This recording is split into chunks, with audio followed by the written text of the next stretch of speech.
നമ്മൾ എന്ത് ചെയ്താലും അതിൽ ഇഷ്ടപ്പെടാത്ത ചിലരുണ്ടല്ലേ.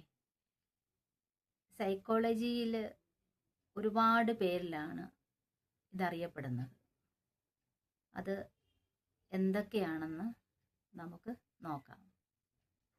ഒന്നാമത്തേന്ന് പറയുന്നത് നെഗറ്റീവ് ബൈസ് ആണ്. അതായത് നെഗറ്റീവ് കാര്യങ്ങളിലായിരിക്കും അവർക്ക് ഏറ്റവും കൂടുതൽ താല്പര്യം. അപ്പം അങ്ങനെയുള്ളപ്പോൾ അവരെപ്പോഴും നെഗറ്റീവ് നമ്മളിലേക്ക് അടിച്ചേൽപ്പിക്കാൻ ശ്രമിക്കും.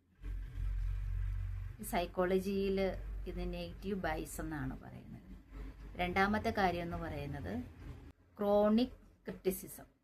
അതായത് എല്ലാവരെയും ഇങ്ങനെ വിമർശിച്ചുകൊണ്ടേയിരിക്കും. മൂന്നാമത്തേന്ന് പറയുന്നത് പ്രൊജക്ഷൻ ആണ്. അതായത് അസൂയയും മറ്റുള്ളവരുടെ നന്നാകാൻ ആഗ്രഹിക്കാത്തതൊക്കെ മറ്റുള്ളവരിലേക്ക് പ്രൊജക്റ്റ് ചെയ്യുന്ന സ്വഭാവമുള്ളവരാണ് ഈ പ്രൊജക്ടർ എന്ന് പറയുന്നത്.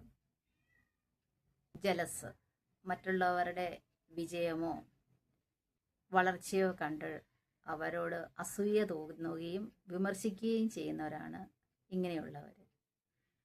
ലാസ്റ്റ് വൺ, നാലാമത്തേന്ന് പറയുന്നത് ക്രാവ് മെൻറ്റാലിറ്റി. അതെന്ന് പറയുന്നത് എനിക്ക് ഉയരാൻ കഴിഞ്ഞില്ലെങ്കിലും മറ്റുള്ളവർ അങ്ങനെ ഉയരണ്ട എന്നുള്ള മനോഭാവമാണ് ക്രാവ് മെൻറ്റാലിറ്റി എന്ന് പറയുന്നത്.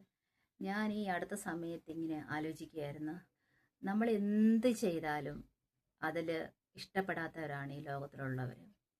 ഞാൻ പലപ്പോഴും ശ്രദ്ധിച്ചു, എൻ്റെ ജീവിതാനുഭവങ്ങൾ തന്നെയാണ് എനിക്ക് തോന്നുന്നത്. ഞാൻ ഇതിനു മുമ്പെയൊക്കെ പല വീഡിയോസൊക്കെ ചെയ്തിട്ടുണ്ട്.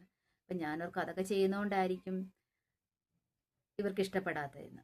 അപ്പം ഈ ഒരു മേഖലയിലേക്ക് വന്നപ്പം, സെലക്ട് ചെയ്തപ്പം എൻ്റെ നീഷ് ഏരിയ ഞാൻ കണ്ടെത്തി മുന്നോട്ട് പോകുമ്പോൾ അതിലും ഇഷ്ടപ്പെടാത്തവരാണ്. അപ്പം നമ്മൾ എന്ത് ചെയ്താലാണ് ഇവർ ഇഷ്ടപ്പെടുന്നത്, അവരുടെ പിന്നാലെ നമ്മൾ പോകണ്ട. അത് മെൻ്റലി ഇച്ചിരി, ഞാൻ അന്നേ പറഞ്ഞിട്ടുണ്ട്, മെൻ്റലി ഇച്ചിരി പ്രോബ്ലം ഉള്ളവരാണ് അങ്ങനെയുള്ളവർ. നമ്മൾ വളരുന്ന ഒന്നും ഇഷ്ടപ്പെടാത്തവരാണ്. അവരെയൊന്നും നോക്കിക്കൊണ്ടൊന്നും നമുക്ക് മുന്നോട്ട് ജീവിക്കാൻ പറ്റത്തില്ല. നമ്മുടെ ഇഷ്ടങ്ങളുടെ പിന്നാലെ നമ്മൾ പോവുക. ഈ സൈക്കോളജിയിൽ കുറേ പേരുണ്ട് ഇവർക്ക്. ആ പേരുകളാണ് 4 എണ്ണം ഞാൻ പറഞ്ഞത്. അവരെയൊന്നും നമുക്ക് അവരെ നന്നാക്കാൻ പറ്റത്തില്ലെന്നൊന്നുമല്ല. അവർ സ്വയം തീരുമാനം പ്പെടണം. പിന്നെ ഒരു കാര്യം എന്ന് പറയുന്നത്, അവർ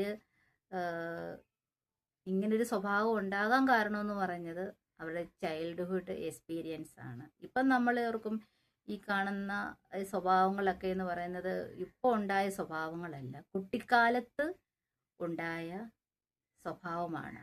വീട്ടിൽ മാതാപിതാക്കളാകാം, സഹോദരന്മാരാകാം, സമൂഹമാകാം, ഫ്രണ്ട്സാകാം. അങ്ങനെ ആ ഒരു ആറ്റിറ്റ്യൂഡ് വളർന്നു വന്നൊരു ആറ്റിറ്റ്യൂഡാണ്. അത് സെൽഫായിട്ട് മാറ്റാൻ പറ്റുന്നെങ്കിലേ ഉള്ളൂ. അല്ലെങ്കിൽ ഒരു സൈക്കോളജിസ്റ്റിനെയോ അല്ലെങ്കിൽ ഒരു കൗൺസിലറിനെയോ ഒരു വിദഗ്ധരെയൊക്കെ പോയി കണ്ടാൽ ഇത് മാറ്റാവുന്ന കാര്യമാണ്. എങ്കിലും സ്വയം തീരുമാനിക്കപ്പെടണം മാറ്റാൻ കഴിയണമെങ്കിലല്ലേ. അപ്പോൾ ഈ 4 കാറ്റഗറിയിലുള്ളവരെയൊക്കെ മനസ്സിലായല്ലോ. നമ്മൾ എന്ത് ചെയ്താലും അതിൽ കുറ്റം കണ്ടുപിടിക്കുന്നില്ലേ. അപ്പോൾ ഓക്കെ, ബൈ.